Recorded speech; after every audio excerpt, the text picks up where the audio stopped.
So I always start these by asking you to tell me how many of my typing sessions you've seen before. Probably seen about a handful, like 5 or 6 or so. Okay. Do you tend to watch them all the way through, listen to them maybe in the car, put them on double speed, watch a little bit of it, then skip around, just watch a few minutes and then go on to something else, or what?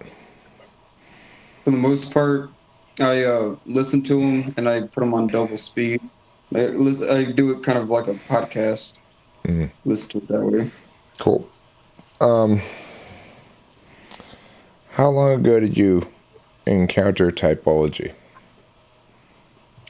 I think my first instance was a couple years ago, but I didn't get into it right away. I'd say I really started to get more into it about September or so, just a few months. Okay. And why do you think you find it interesting? I think I like anything that would make my life easier for the most part. It's kind of one of those things where I think if I can get a good handle on it, I can figure out how to use it to help myself, which would then help other people along the way also. So you think that understanding is a precursor to successful action?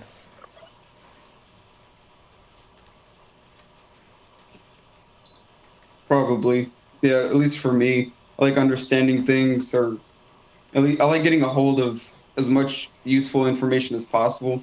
I think learning the basics on how people's minds work and how certain things affect, like also like epigenetics and things like that, kind of what affects people, what those effects lead to, just different things in that kind of area. That's what I find most of my interest in. So are you in school or something, or are you working currently, or Now I'm just working. I work at a water distribution plant, and because hours are kind of weird, I want to try to get into a position where I have a consistent schedule because right now it rotates. And then once that happens, I'll probably do like night school or something that can coincide with my work schedule. do you do you enjoy distributing water? Not particularly. It kind of bores me. It's too I don't want to say simple, but I like more. I like getting into people. I like people a little bit more. It's more cut and dry. How the pipes work, where things lead to, how much chemicals you need. It's just a bunch of numbers and kind of cold mechanical things. I don't find as much interest in that. So you don't go to people and say, here's your portion of water. No. Well, every once in a while, I'll mess with them, be like, when they start, spilling water, and be like, "Hey, I worked real hard on that." Just weird, dumb jokes like that, because water's everywhere, at least over here. Okay. How about California? I probably shouldn't be talking about water too much. We went there a few years ago, and they were talking about like anytime somebody would spill water, they'd be all like, "The heck, man! It's like gold around here." Yeah, Californians are a little weird about water. Hmm. Okay, cool. So, can you tell me about the sequence of events comprising your day yesterday, starting from you got up, maybe you had breakfast, start around there, and tell me what happened over the course of the day. Okay, I woke up, sat in bed for about an hour because I was at my grandparents' house, waiting for them to wake up and kind of get started. I can usually hear them messing around in the background. I think I was watching Rick and Morty. I just started watching that. It's kind of a weird show.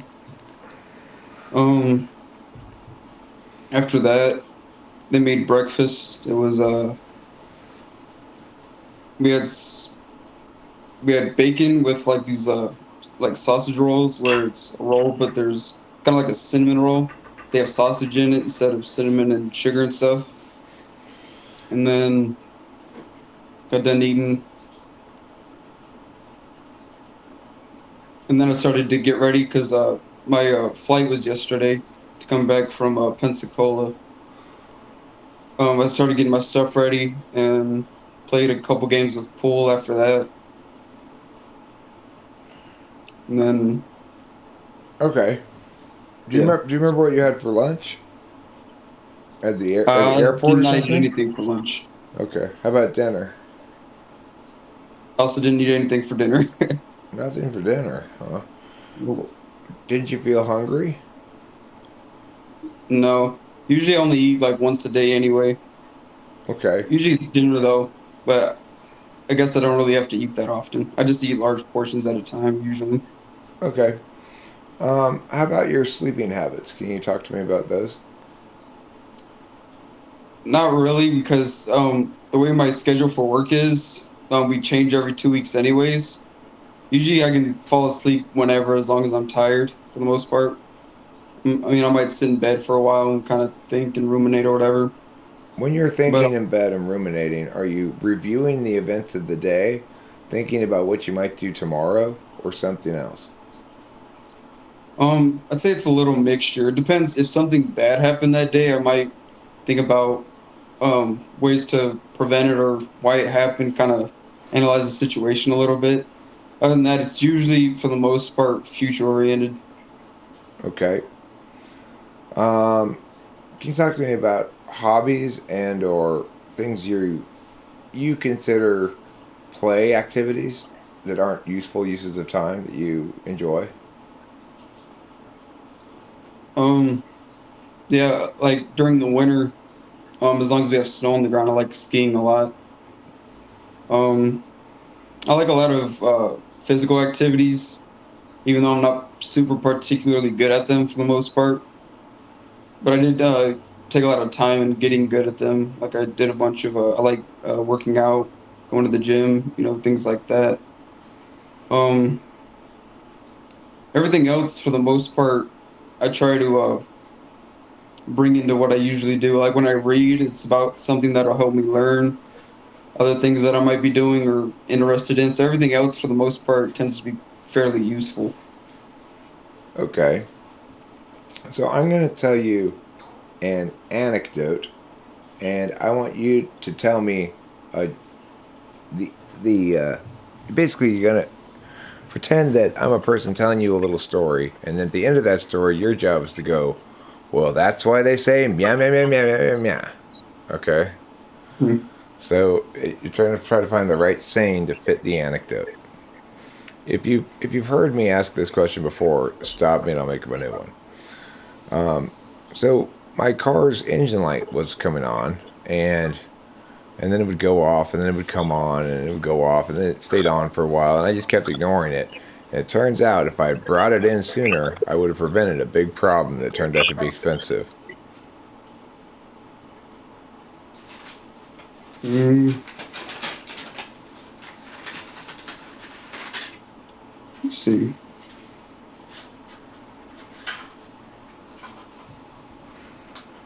I don't think this is the right one, anyways, but I can kind of make it work. That's why you get going before the going gets tough. Okay, it's interesting how well you get the concept. How about this one?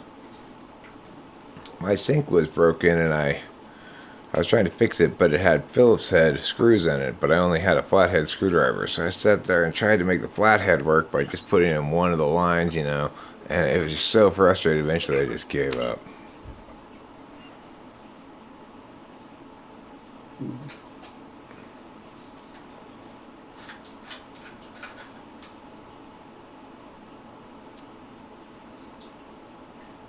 Can you repeat that one more time?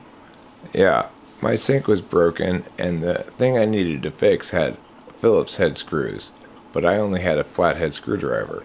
So I tried to fit it in just using two of the, you know, using one of the lines instead of both of them, and turning it very little bit by little bit. But eventually I got so frustrated I just threw down the screwdriver and gave up.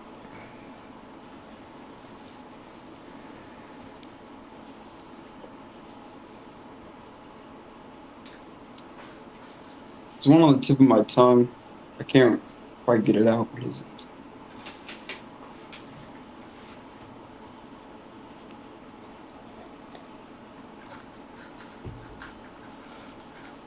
I'm just gonna say travel the path least traveled because most people wouldn't try to use a flathead for a Phillips job, I guess. Even though I know that's not the one I'm thinking of, but that's the only thing I could think of that works right now. How about you need the right tool for the right job? Yeah. And the one before that was a stitch in time saves nine. Oh yeah. I don't think I've ever heard that one actually. Oh, it's an old fashioned saying, I guess. Mm. Back when people mended their clothing, if you got a little rip in your clothes, right, and you stitch it Mhm. real quick, then you don't have the rip doesn't get big, and then you have a big stitching job, you see. Well, I guess it doesn't work anymore because people like holes in their jeans That's true. nowadays. Yeah, that's true. People don't really mind if their clothes are ripped. It makes them fashionable. Okay, can you tell me about your media consumption habits when you aren't learning anything from it? Mm. Yeah, I watch a lot of different shows. Like I like cartoony shows, and I started getting into anime fairly recently. Well, by recently I mean like within like the last year. So I've binged quite a few of those. That's What, the talk to me about your anime varies a good tastes. amount. Explicate more regarding your anime tastes. Um, it's mostly like the ones that are high up on the list for Netflix. Like I watched Hunter x Hunter or Hunter x Hunter, however you say it. That was actually one of my favorite ones because I liked the character development by the end because I liked Killua a lot. Kind of reminded me of myself a little bit. Mm, And what else? Watched Seven Deadly Sins. That was pretty good. yeah. Another good one was Death Note. That was kind of interesting.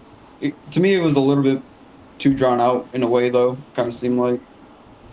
Yeah. Um, yeah. So what if you were gonna have a key moment of failure? Do you have a key moment of failure in mind for Death Note as to when it stopped being good?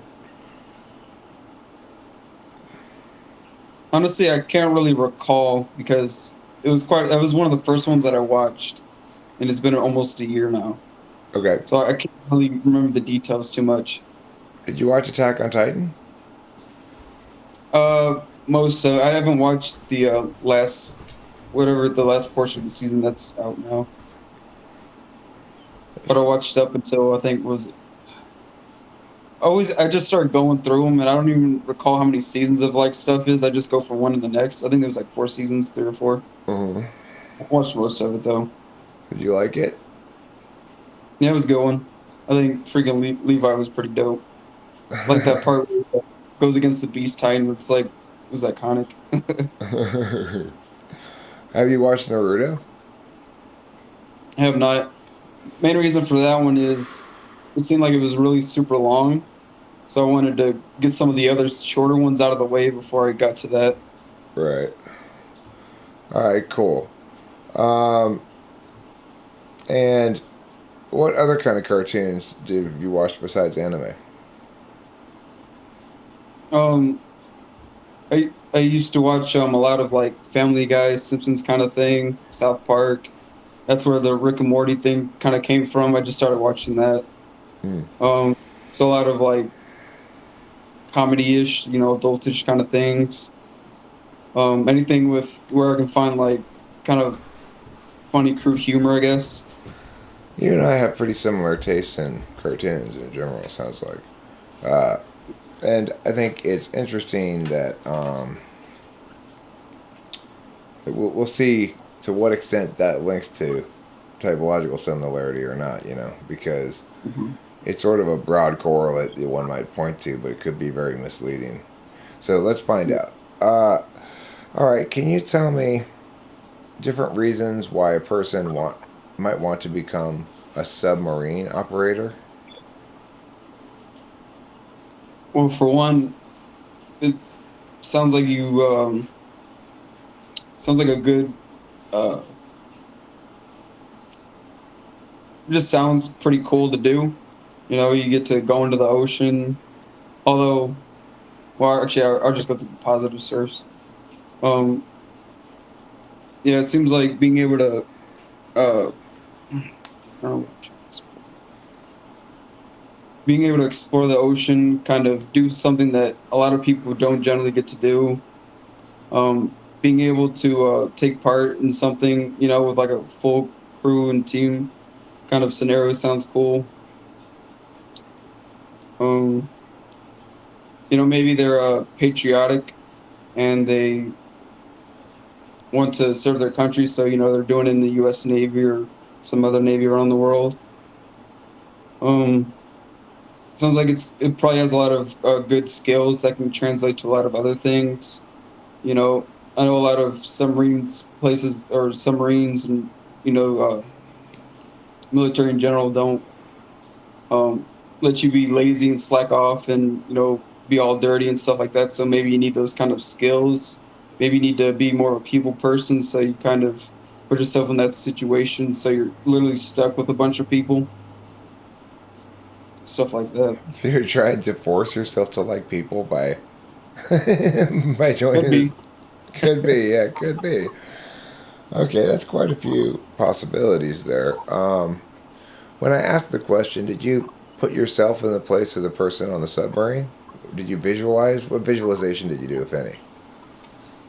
Actually, I didn't even put myself in a person's shoes. I just visualized a submarine, and then that's where I think the confined space portion of it came from.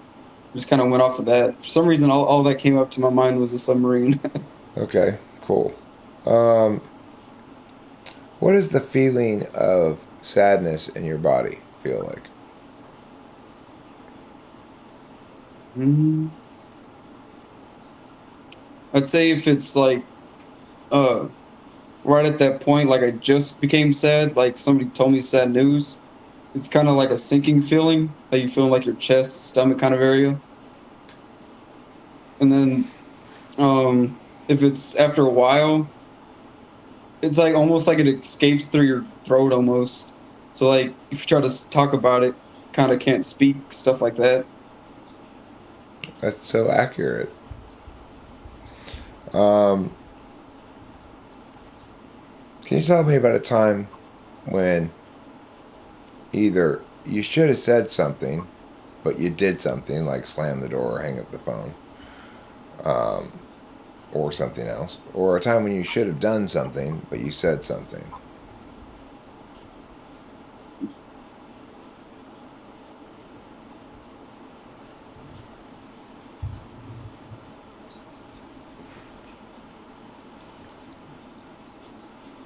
You give me an example. Sure. Um, One time, a long time ago, 30 years ago or so, in college, there was this time that I should have kissed this girl, but I was too nervous and I kept talking and I missed my opportunity. Okay.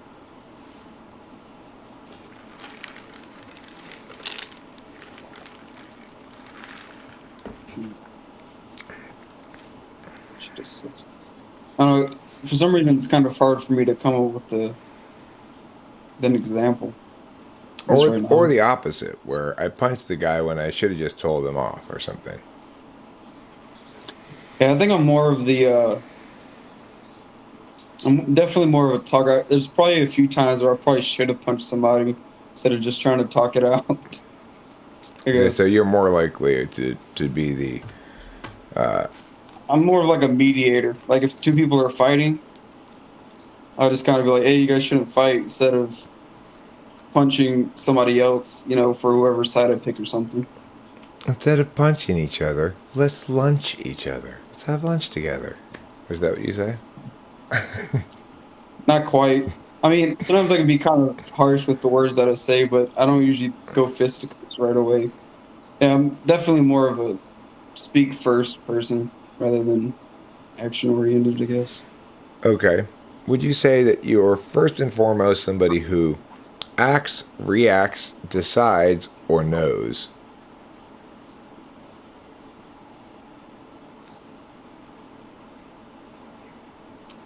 Probably decides. That was a very decidey style answer.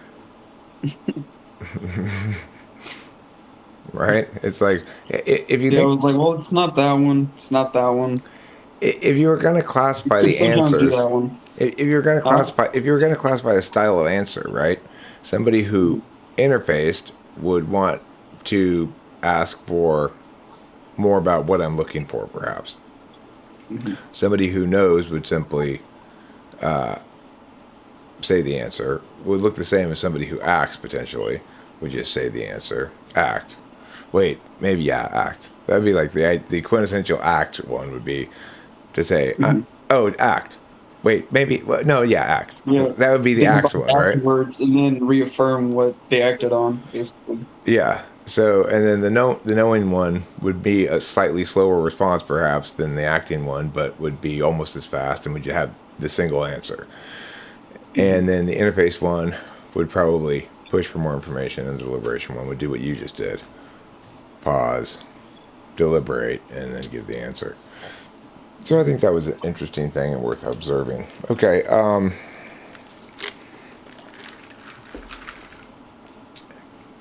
Can you tell me what yesterday's tomorrow is? Today, You are correct. Can you tell me if some pigs enjoy pickles and only pickle enjoyers like baseball, is it necessarily the case that some pigs enjoy baseball? yes, some pigs enjoy baseball. That assumes... No, that's not correct. Because I said only pickle likers. But since not only pigs like pickles... Oh, only pickle likers. Yeah. Okay, let's try another one. If all penguins eat squid and some squid eaters also eat seagulls, is it necessarily the case that some penguins eat seagulls? No. Correct. Okay. Can you tell me who my mother's husband's only daughter's husband is in relation to me? Can you repeat it one more time? I kind of lost it at the My middle. 'Cause I was, my mother's husband's only daughter's husband. uncle. No, it's my dad. Unless my mom married her brother. In which case, you're right. It's my father uncle. Okay. I did just get out of. I was pretty close to Alabama. Okay, let me try some TE questions. Can you tell me... Oh, wait, there was something I wanted to do. I wanted to do more of those. Let me try these kind of questions. I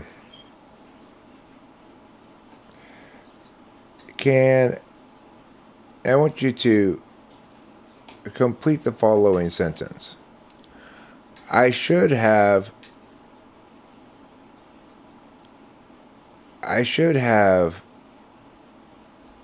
decided the matter independently,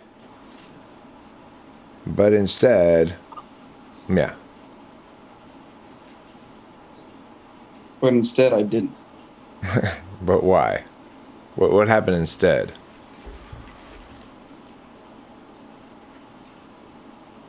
But instead, I took it upon myself. Okay. How about this one?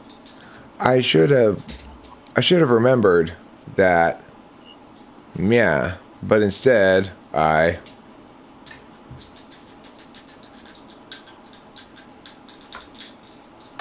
Wait, so I was filling in the blank. Yeah, what I want you to say is, when there are instances in your life that occur when after the fact you said, gosh, I should have remembered, yeah, but when that occasion occurred that I should have remembered, yeah, I was instead... doing something else. Yeah, right. But what was that other thing you were doing? Let me give you some more examples, okay? Let me give you some choices. Okay.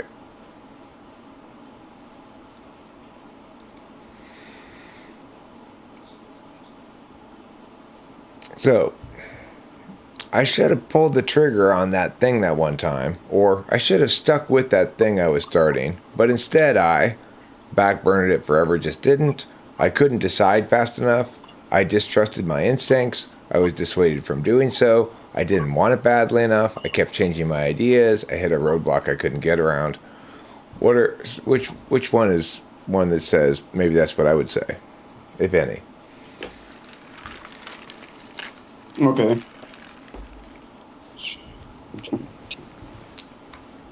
Can you think of something that you wish you had stuck with but you gave up on? Or something you wish you had pulled the trigger on but you waited too long. You hesitated and were lost. I mean, that's for the most part any big decision I've ever made. It's probably been too long. Okay. So I bring things to the very last point until I have to either do something or it's too late to have done something. So I couldn't decide fast enough. Yeah. Or I did decide and procrastinated to the point where I just didn't do it. Okay. Now let's look at this one. I should have said something, either something or something specific, but instead I just walked away, hung up, punched him. I didn't yet know a key detail. I didn't think of what to say until later. I was still trying to get caught up with things in the moment. I just said what I always say. Was I was too shy or too self conscious, or I didn't want to hurt their feelings. Yeah. For the most part, I should have said something, but I didn't know to say it at the time. Okay. You Or didn't think of it yeah, I until didn't know how later. to say it or didn't know what to say. Okay. Yeah. All right. Um, call that didn't think of it until later. Now, how about I should have realized something in a given moment, but instead I was so focused on what I was doing that I didn't notice it. I I was doing what I always did, trusted my experience, remembered instead of realizing this was a different situation. I was too busy talking. I was too busy trying to figure out what was going on. I was too worried about embarrassment. I didn't trust my instincts, or I just pushed random stuff until it was too late. Um, I was too busy either thinking or not paying attention. Okay, cool. Not paying attention because you were thinking about something else, probably. Yeah. Or paying attention, but not enough to see the important details that I missed. Okay. Um, say that qualifies as something like that. Okay. Let's see. I should have learned or remembered something, but instead I was too caught up completing, yeah. Instead, I went with my gut about such matters rather than what my experience should have taught me by now. I tried to figure out a new way. I re verified the results I had from before rather than just remembering what I already had determined. I forgot as usual because my memory's just shit. I figured out how to do it again when I could have just remembered how I'd done it before, or I trusted that somebody else knew what they were doing rather than my own memory or experience. I either re-verified or forgot completely. Okay, cool. What makes you more angry at yourself? When you plan to get a loaf of bread on the way home and forget to get it, or when you stub your toe? When I stubbed my toe for about 3 seconds, I'm freaking pissed. Okay. And how about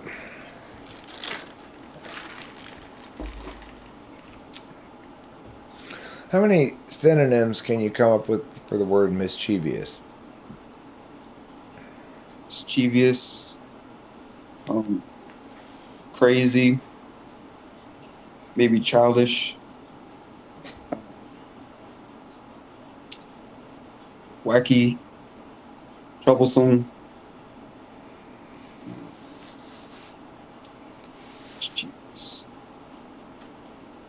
Okay. Um, can you Bad. can you show me the emotion of coquettish without saying any words? Coquettish meaning shyly flirtatious. Wait, can you ask the question again? What do you Can need you me to do? can you show me without using any words, just your acting skills with your face and your hands and such? Can you show me the emotion coquettish, which means shyly flirtatious?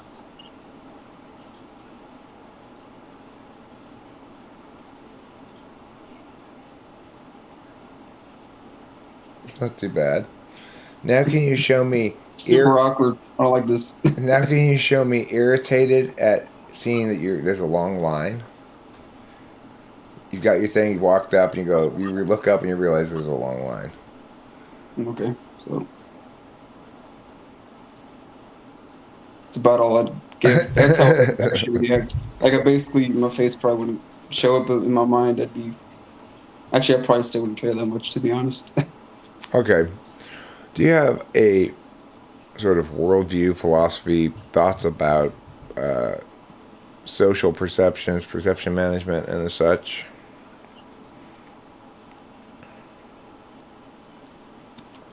What do you mean by that? Like, whether people should change who they, or not change who they are, but act in a certain way for other people, like, for people trying to preserve their own self perception, or.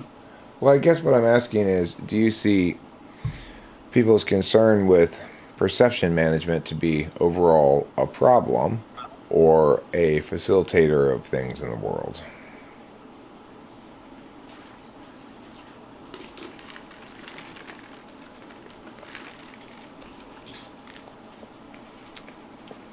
I feel like it a lot of times can be overdone, but if underdone, there's a lot of unnecessary um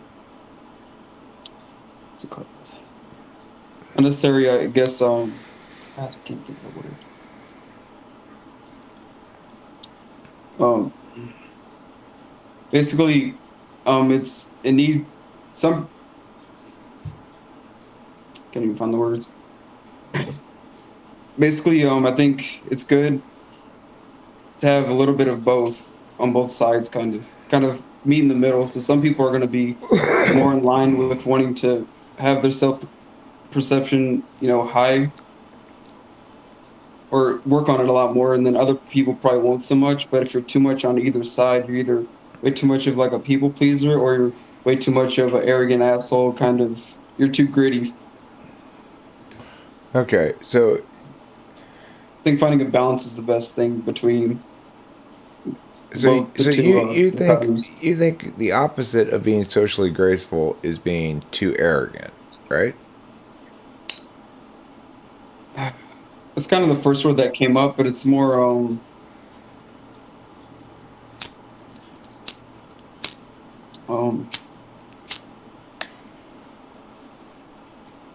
I'd say almost maybe unteachable, maybe might be a better word, or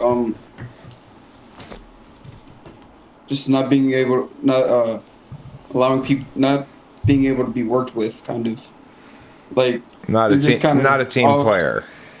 yeah, All right, so basically. where do you think fussiness falls along this spectrum of socially graceful to not? Is it a component of non-social grace, or is it a separate question entirely?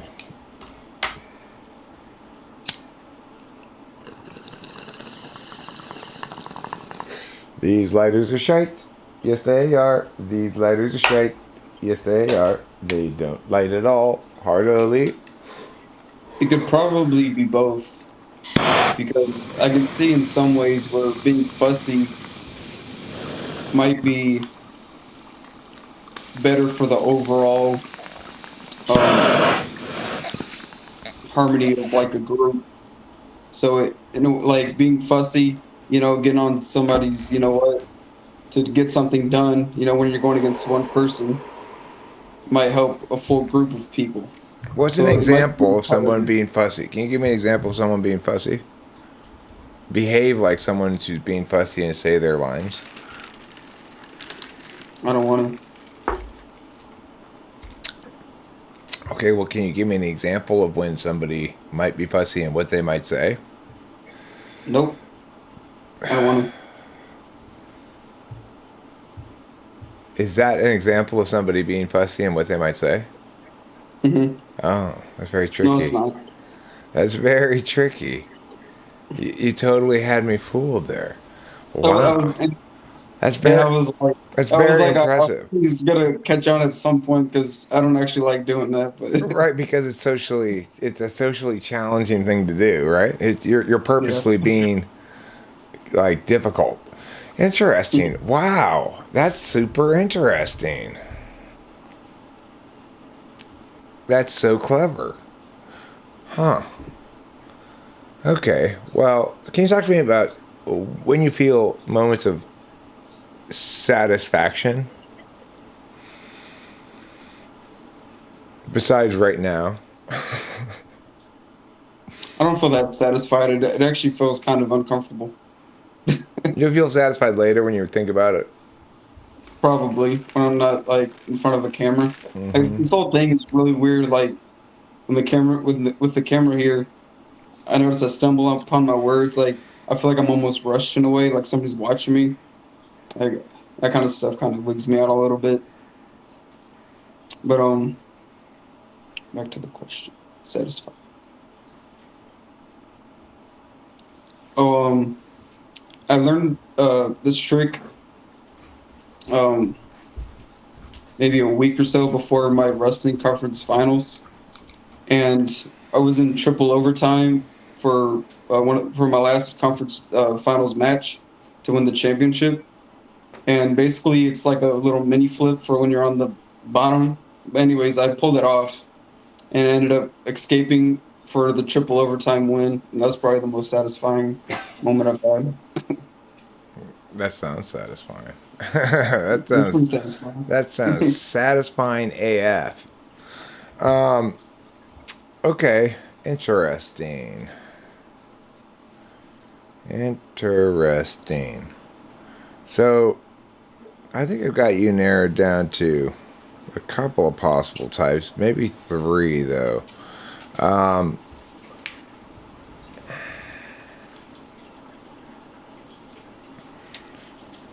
all right, let's talk about.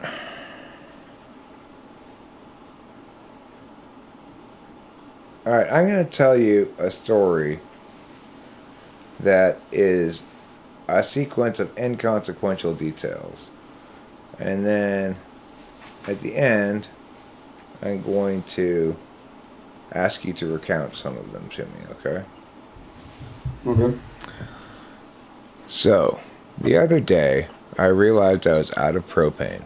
So I had to go to the Home Depot because I needed to get a couple more of the cans of propane that attached to my torch that I use to light bong rips here at the house, particularly, but also cigarettes or other things. Sometimes I even use it on the barbecue to ignite the barbecue charcoal so as to cook things upon it later. Anyhow, I realized I was out of this propane and I needed to go to the Home Depot. So I went there in the car with Rachel and we got out and we were walking in and they announced to us, hey, watch out, you guys, we're going to close in just 30 minutes. And we said, well, we better hurry. And we went to this lady who was working there and we asked her, we said, hey, where do they keep the cans of propane, the green cans, like this? And she says, actually, we've had a problem with the supplier of the green cans recently. And so we've had to switch over to the tall blue ones. I think they have some of them over there in aisle 7 next to the power tool. So we walked over there and at first we walked down the wrong aisle, of course. Then we went one aisle over and we found them. And sure enough, they only had the tall blue ones, which I don't like. But I went ahead and got them anyway, even though I wanted the larger green ones. And we paid for them and then drove home. Yeah, so you need a propane tank so you could do, so you could have, so you can do your bong rips and so you can light your grill. You decided to go with Rachel to Home Depot, which was about to close in 30 minutes. So you went to where the propane tanks were to find that you needed a you needed the propane tank, but all they had was the blue propane tanks, and you wanted a dark green one. So you decided to get the blue one instead, and now you have a propane tank. It's pretty good. That's pretty good. Okay, so I think, okay, let me ask you, um, have you ever heard the troll question? I think so, and I think I came up with some good answers to it when I listened to it too. But Have you ever heard the hats question? I don't think so. Okay, there's a warden. He's got a bag with 5 hats in it. There are 3 red hats in the bag and 2 white hats in the bag. He brings these 3 prisoners out and he tells them, each of you will pull a hat. I'm going to blindfold each of you, and then you'll pull a hat from the bag and put it on top of your head. And each of them does so. And then he informs them, if when I take your blindfold off, you look at the other 2 guys' hats, you won't be able to see your own. But when you look at the other 2 guys' hats, you can tell me what color your hat is, I'll let you go. If you get it wrong, however, I will kill you immediately. Or you can say, I don't know, and things just remain as they are. So he unblindfolds the first guy, and he looks at the other 2 guys' hats, and he says, I don't know. And the guy says, okay, fine. And then the warden unblindfolds the second guy, and he looks at guy number 1 and 3's hats, and he says, I don't know. And then the warden goes to unblindfold the third guy, but the third guy says, I don't need to be unblindfolded. I can tell you what color my hat is. And he does, and the warden sets him free. What color was his hat, and how did he know?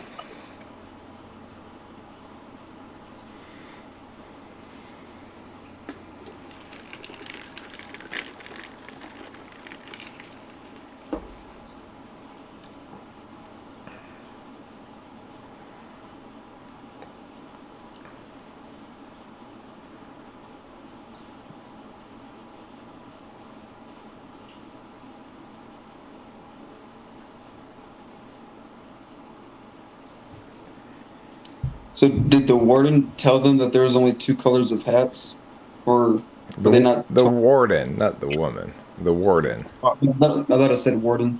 You need to pronunciate. Yeah, my So bad. no, I'm talking about me. I think I tried to say warden. I Oh, might have said oh, warden.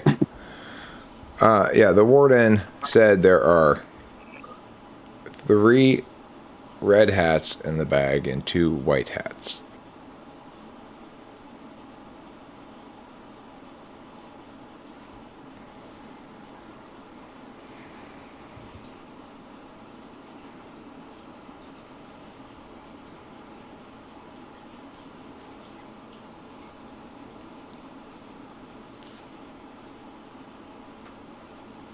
I feel like it's gonna be something so simple.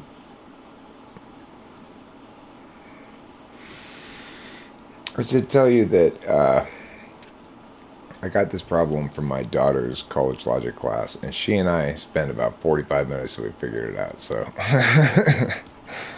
don't feel bad if you don't get it right away. The first simple-ish answer is that he just guessed, knowing that it was like a 50-50 of it being red or white, and just happened to get it right because he was colorblind. Just didn't really care. Um,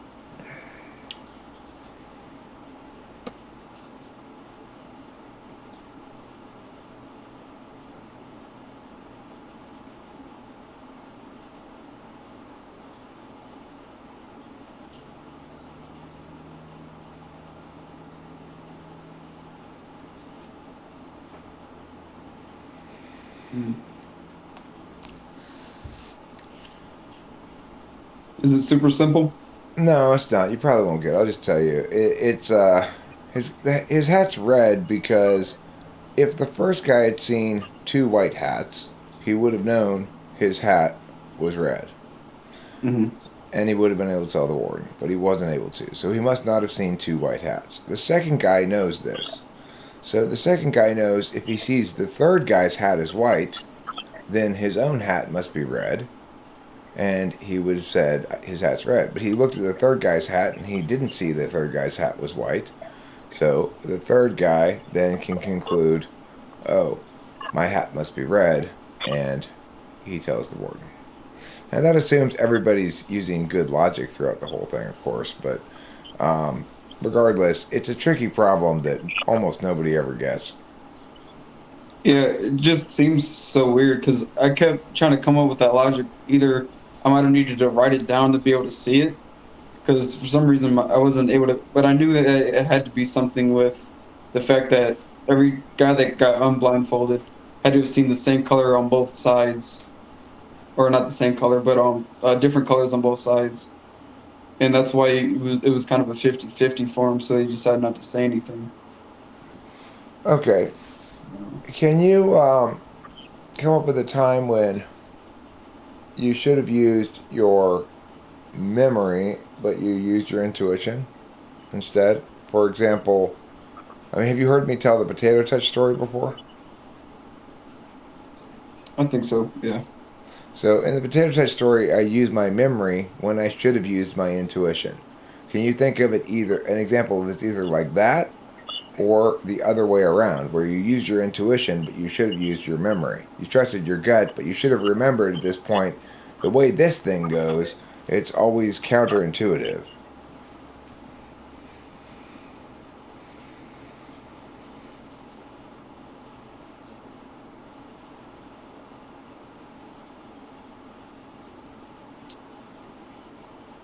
A lot of times when I drive, instead of trying to memorize where I'm going, I'll just kind of go knowing that where I'm going is kind of in that general direction. So instead of using the memory to try to memorize the exact streets and the exact turns, I'll just try to intuitize. I don't even think that's a word, but try to uh, get to that spot without trying to do any like real memory, just kind of going with the flow towards the direction and hope that I get there. And a lot of times it doesn't work. Okay. Um,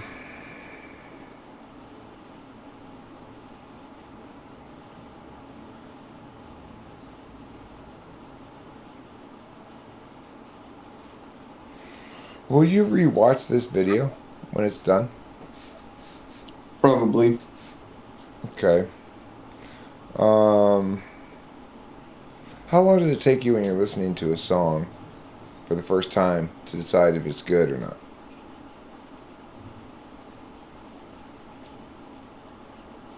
Pretty much, I know if I like it pretty much right away, but every once in a while, a song will come back around, and all of a sudden I like it. Okay. So if I like it for sure, it'll be that time. But some songs can actually grow on me, or I might like them at a different point. I don't know what the reason is. But. Okay.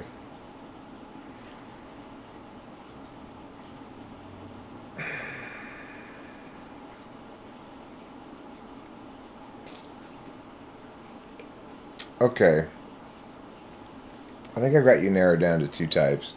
I would like to ask Rachel to chat with you for a little bit about something I have not asked you about, which is if you have any kind of creative outlets or um, aspirations to develop those. So I'll let her ask you about that, and here she comes.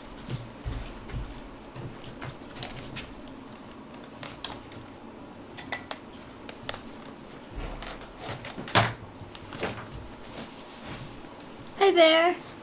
Hello. So, do you like to read?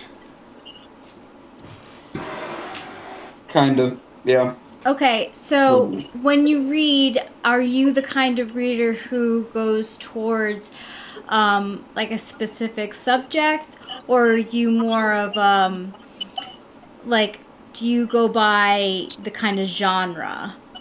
Like, for example, like fantasy, sci-fi. Um. I think it's usually pretty specific, but if usually when I want to unwind and just like do fiction, I'll just go fiction in general. I think my favorites usually for that are like dystopian novels, stuff like that. Like Hunger Games. I used to like stuff, similar things to that. So dystopia is kind of. Mhm. Um, do you think that you would do well in a dystopian type of society? I think I would do pretty well, probably better than the average person would, maybe. Just in terms of, I feel like I think a lot of things out a little bit better. At least, it kind of depends on the situation. Because certain things, like if I have to react constantly, super quick, I might not be so good at that. But if it's more long game, I might be a little bit better at that kind of dystopian society. Do you tend to stick when you're settled on something, do you stay settled on that, or are you someone who like likes to change things up, mix things up? Um, I think I try to stay on subject, but most of the time I still continue to look for a novelty. A lot of times, at least when I'm going to something new, it kind of links into something else that I've already known. So I kind of try to link it, but it's kind of sporadic in a way. Okay. Um so let me see. What are your daily habits like? Um, Do you have a routine? Not really super set in stone because I have a really weird work schedule that constantly changes. But for the most part, it's I definitely usually eat dinner. I used to always work out at least three, yeah, at least 3 times a week. But I messed up my shoulder, so I haven't done that in a while. I have to kind of get back into that. That's usually one, and it's kind of more. I have like maybe catalyst, I guess. Like I just make sure that I get certain things done. Like I make sure that I eat, make sure that I try to work out, and I make sure I go to work if I have work, or I at least take a few hours to get something useful done. So, feeling useful, is that something like, say, like, what is your definition of usefulness? Usefulness is something where I'm actively learning something that I might be able to use in real life to help me progress in a way. So it might be social skills, or it could be through my work, or through some kind of other um, some other area where I might be able to work in the future. Kind of anything that can get me over a learning hump of something. I guess just kind of constantly moving forward a little bit, just taking it step by step, at least. Now, do you have goals? Not super set in stone. They're just kind of almost like ghosts, kind of like they're there, but not really. Okay. Okay. Okay. You ready? Yeah. Thank you for talking with me. Yep, thank you.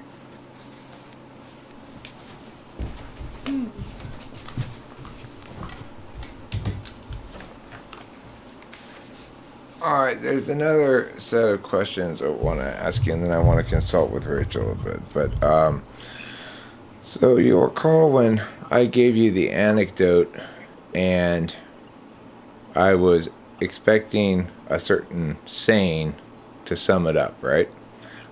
Let's turn it around. This time, you give me an anecdote with a saying in mind that's going to sum it up, and I'll give you the saying.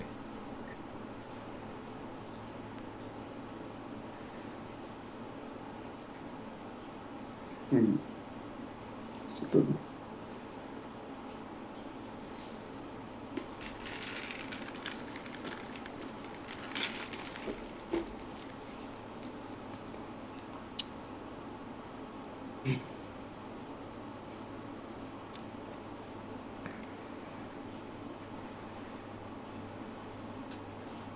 I don't know. I'm kind of flustered right now. Can't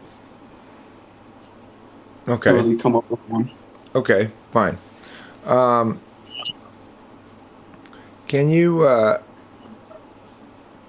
So this is a question I've never asked someone before, but coming into this, did you come in thinking you're definitely going to have me share it privately with you, that you're definitely going to publish, or that it depends on what I type you as? For me, I don't really. Yeah, for me it was just more. I'm definitely gonna have you put it online because it'll kind of help break the ice for me if I ever want to post something. Because I get kind of nervous, showing myself to people. I was like, well, somebody else can put it on their channel, and I'll be able to just do my own thing. I don't know. That's just kind of how it went. I was like, Oh, I'll just go ahead and do it because eventually I'm gonna do it myself, right? So I gotta get used to it. okay, let me chat with Rachel for a second. Those of you at home will still be able to hear us, but he won't be able to hear us. So, okay, what are you thinking? Oh my gosh. ISTP came to mind for some reason, but also ISTJ. Okay, so I mean, I'm going between ENFJ and ESTP. ESTP came up as well for me. Okay, are you thinking I started to ESTP? think ESTP, yeah. That's what I'm thinking, but now I'm thinking ENFJ after his last answers. Okay. Does ENFJ make any sense? Yes, because he said I asked him to list his routine, and he said I had dinner. I try to have dinner each night, Right. and he couldn't list any other. Okay. Okay, so I think. Well, I'm still somewhat split, but I'm leaning heavily towards ENFJ over ESTP. I think you're one of those two types, and it seems to me that you're probably an ENFJ. Rachel suggested ISTP is a possibility, and the thing is, the characters that you identify with as liking a lot in those cartoons are ISTP characters. Levi and who's the other one you named? It was Killua. Killua, right? Yeah, Killua might be an INTP, but they're both. But if he is an INTP, he's an INTP with a lot more expert sensing than you'd expect from a normal INTP. Your relationship with satisfaction links to expert sensing, which is consistent with third slot, a little bit more actually than what you'd be expected to hear as a response from first slot. And when it comes to the SI stuff, you do okay with what I consider skills-ish tests on SI, but there's not really any examples. And in fact, it's like the test where I give you an anecdote, that's the SI part, and you give me the NI part, you got that concept immediately, and even though you maybe didn't find exactly the quote you were looking for or whatever, you were very comfortable in the role of using NI to collapse particulars into meaning. But when I asked you to do it the other way around, it was very uncomfortable or unnatural for you. That's what I'd expect to see with 2-7, I guess. I'm asking you to essentially know with the wrong kind of knowing from your perspective when I ask those questions. So I think ENFJ is the best typing for you, but I suspect that this published will get some pushback on that. That there'll be plenty of people out there who think you're an ESTP. That's interesting that you're starting with an E, because I always thought that I was very introverted. Like from pretty much my whole life, I've always been the quiet kid. I can bring it out though pretty good sometimes.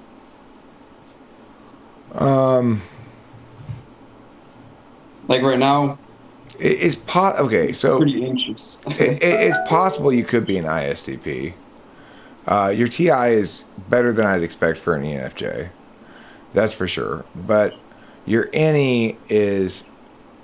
Well, I didn't really test a lot of NE directly. I did some, and it didn't seem polar.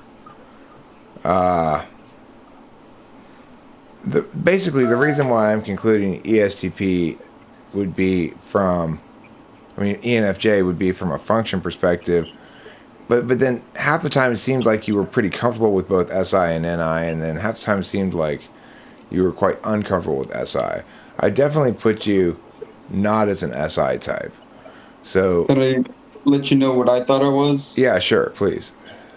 Okay, so my main one that I ended up going down on, well, my first initial was INFJ, and then as I got into it, I thought maybe I was more of an INTP, and then once I kind of got into your stuff, I was thinking maybe INFP because that TI in the eighth slide is actually not super weak because I thought I did have pretty good TI.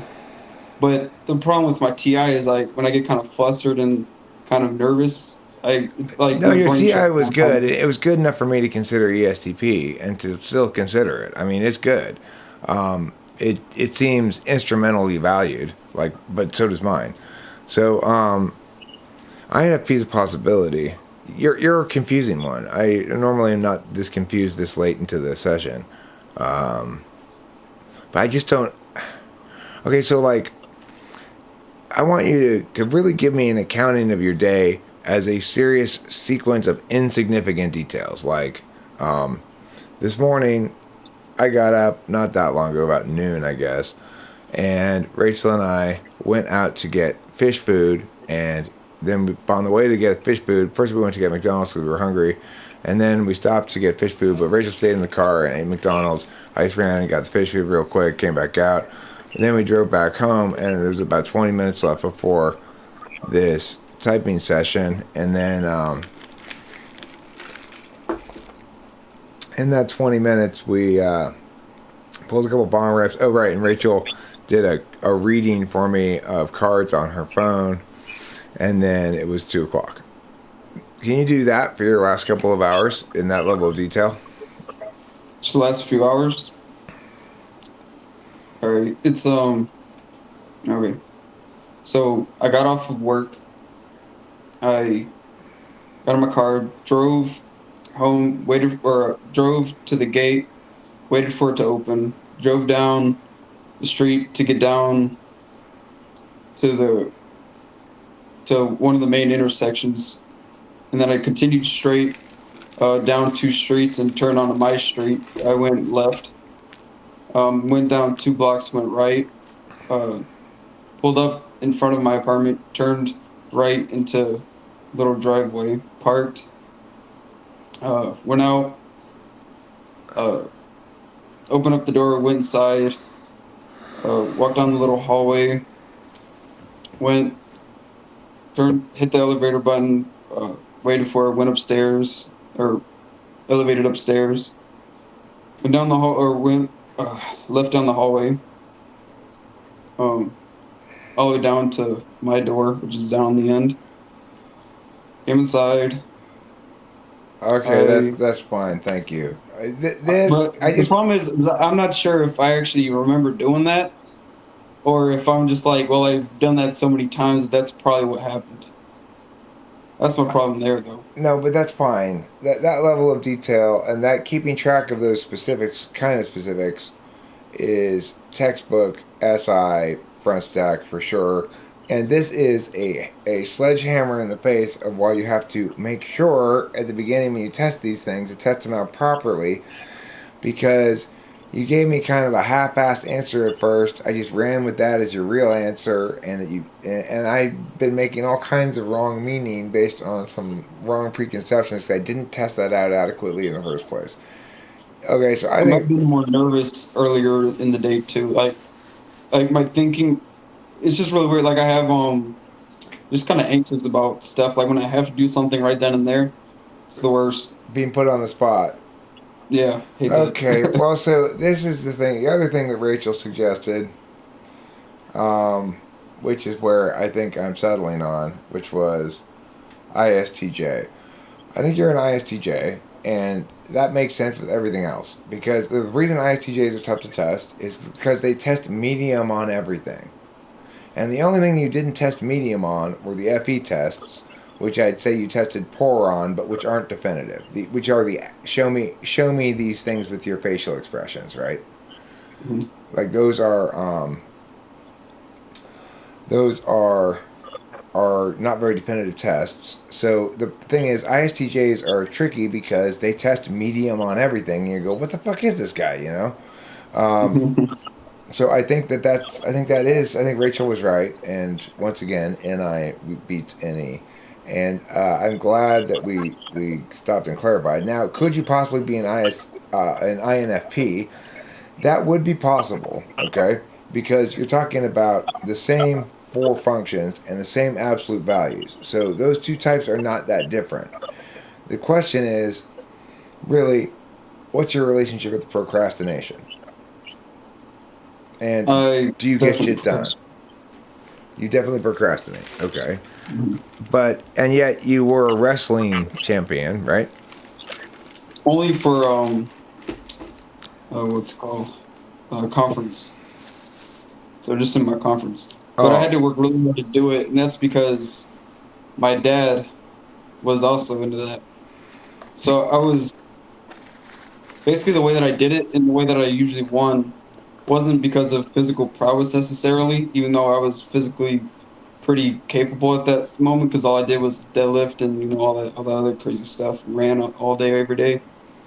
But I thought about my opponents. Like if I saw them multiple matches, I saw that they were kind of gimpy on one side. Maybe they got hurt earlier in the match, or if they always shot on one side, used one side of their leg or arm, or whatever. If they always went for one move, I'd always kind of keep track of that, and I'd keep track of it in my matches, and I'd kind of keep track what worked and what didn't work, those kinds of things. I okay. Well, was, that sounds very so ISTJ. That sounds very ISTJ. But what I'd like to suggest is that if you're comfortable with me publishing this, that we specifically name and call out as the deciders of the matter, Dulles and Alec T. There are two people I know will probably watch this video and are both INFPs. And if they both say you're INFP, then I'll defer to them on the matter because I recognize that I have a little bit of a blind spot when it comes to where FI is in a person's stack. But my typing of you is that Rachel was right. You're an ISTJ, and if you're cool with publishing, we'll let Dulles and Alec T chime in as to whether if they think you're INFP, then you're an INFP. is there any reason why I couldn't be INTP? Like, what screams out about that?